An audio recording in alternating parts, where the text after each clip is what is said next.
ladies for joining me for the Good Beauty Re-imagine Beaute Dinner. And again, I really appreciate you traveling from LA and Atlanta, and moreover, really having the courage to be vulnerable and discuss beauty. It is such a personal thing.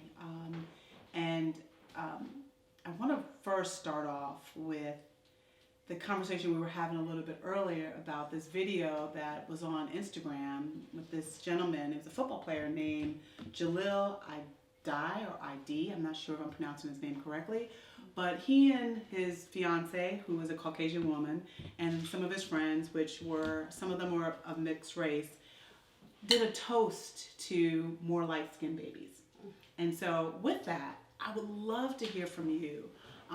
If you've not seen the video, but if you have seen the video, and even if you haven't, how does that make you feel? Off of the top, is that we live in an age where everything is immediate. And so because my nature is to give everyone the benefit of the doubt, the first thing I will say is, okay, it could be that, it was all in good fun. He was joking, and, they were having a moment where they were having a good time. And, they holler about, how light-skinned their children are, or whatever the case is. And so, maybe they didn't necessarily mean it.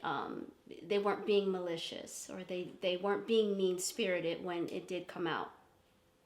That said, there definitely needs to be a greater sensitivity to those things that we do say, because we do live in a time where those issues are a little bit more sensitive. And they can potentially be damaging, not just to someone else who hears them, but to your own children. Absolutely. Your own children will hear you say that and form an opinion about people of like their own father. In chatting with friends, it's really unfortunate because our children they're listening to everything, they're watching everything.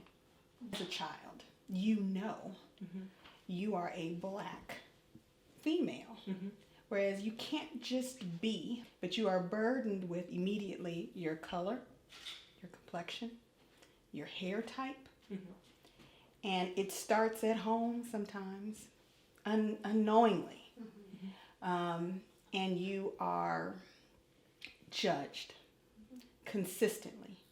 So even at a young age, you're 3, and you have to deal with someone judging you in your own family or at school.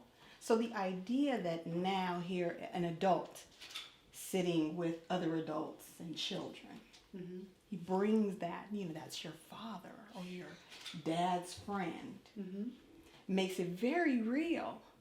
It is a painful secret in our community of colorism. And when you see the light shine on it, sometimes you want to forget. And, I have tons of personal experience with that within my own family. For me, I think about what's happening in Africa with the skin bleaching creams, and it just makes me feel like there needs to be more conversation built around this, and really to show the beauty of darker skinned women. It's not just the light skinned women that are beautiful. My second question is, when was the first